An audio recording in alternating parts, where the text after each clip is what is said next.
दोस्तों, तुमसे तुम तक में ऐसा धमाका होने वाला है कि सुनकर ही रोंगटे खड़े हो जाएंगे। जी हां, आर्यवर्धन ने मीरा को थप्पड़ मार दिया है, वो भी अपने ही ऑफिस में, अपने ही केबिन के अंदर। किसी ने सोचा भी नहीं था कि हालात यहां तक पहुंच जाएंगे। लेकिन सवाल यह है कि आखिर ऐसा क्या हुआ कि शांत रहने वाले आर्यवर्धन का गुस्सा फूट पड़ा और मीरा की सच्चाई सामने आई कैसे। चलिए दोस्तों, पूरी कहानी जानते हैं। कहानी शुरू होती है अनु और आर्यवर्धन के एक इमोशनल बातचीत से। अनु, जो हमेशा अपने दिल की सुनती है, आखिरकार हिम्मत करके आर्यवर्धन से सच कह देती है। आंखों में आंसू लिए वो कहती है कि जो ड्रेस आपने मुझे भेजी थी वो मुझे पसंद नहीं आई थी। मैं उसमें कंफर्टेबल नहीं थी, लेकिन फिर भी मैंने वो ड्रेस पहनी, सिर्फ आपके लिए। ये सुनते ही आर्यवर्धन चौंक जाता है, उसे यकीन ही नहीं होता। वो साफ साफ कह देता है कि उसने तो कभी कोई ड्रेस भेजी ही नहीं। अब दोनों के बीच कन्फ्यूजन पैदा हो जाता है। तभी आर्यवर्धन को समझ आ जाता है कि कोई तीसरा है जो जानबूझकर उनके रिश्ते में जहर घोल रहा है। बस यहीं से आर्यवर्धन एक्शन मोड में आ जाता है। वो तुरंत उस कुरियर बॉय को ऑफिस बुलवाता है जिसने ड्रेस डिलीवर की थी। डरते डरते कुरियर बॉय सच उगल देता है कि ड्रेस आर्यवर्धन ने नहीं, बल्कि मीरा ने बदलवाई थी। उसने पैसे देकर असली ड्रेस हटवाई और दूसरी ड्रेस अनु के घर भिजवा दी। मीरा का नाम सुनते ही आर्यवर्धन का खून खौल उठता है।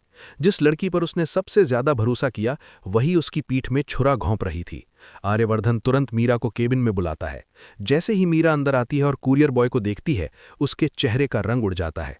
उसे समझ आ जाता है कि अब सब खत्म हो चुका है। आर्यवर्धन सख्त आवाज में पूछता है और मीरा टूट जाती है।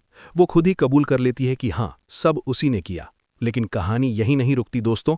मीरा आगे जो बोलती है वो आर्यवर्धन को अंदर तक हिला देता है। वो रोते रोते कहती है कि उसने ये सब प्यार में किया, क्योंकि वो आर्यवर्धन से प्यार करती है।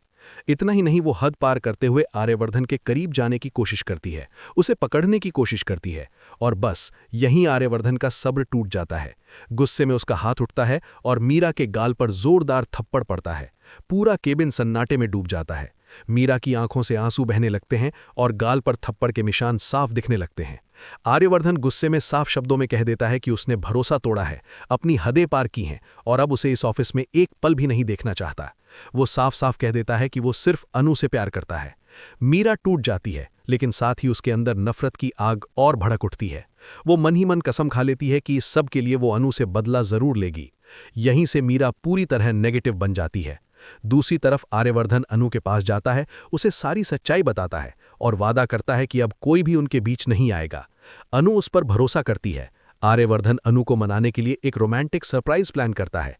गुलाबों से सजा पार्क, 100 लाल गुलाब, दिल के शेप वाला नेकलेस जिस पर लिखा होता है ए लव्स ए। आर्यवर्धन घुटनों पर बैठकर अनु से माफी मांगता है और अपने प्यार का इजहार करता है। दोनों के बीच प्यार और भी गहरा हो जाता है। लेकिन दोस्तों, कहानी में असली ट्विस्ट यहीं से शुरू होता है। दूर कहीं मीरा ये सब देख रही होती है। उसकी आंखों में जलन, नफरत और बदले की आग साफ नजर आती है। वो तय कर लेती है कि ये खुशी ज्यादा दिन नहीं टिकने वाली। अब मीरा नया खेल शुरू करती है। वो सीधे आर्यवर्धन की मां गायत्री देवी तक पहुंच जाती है और बड़ी चालाकी से उनके मन में अनु के खिलाफ शक के बीज बोने की कोशिश करती है। मीठी बातों के पीछे जहर छुपा होता है। अब सवाल यह है दोस्तों, क्या गायत्री देवी मीरा की बातों में आ जाएंगी? क्या अनु और आर्यवर्धन के रिश्ते में फिर से दरार आएगी?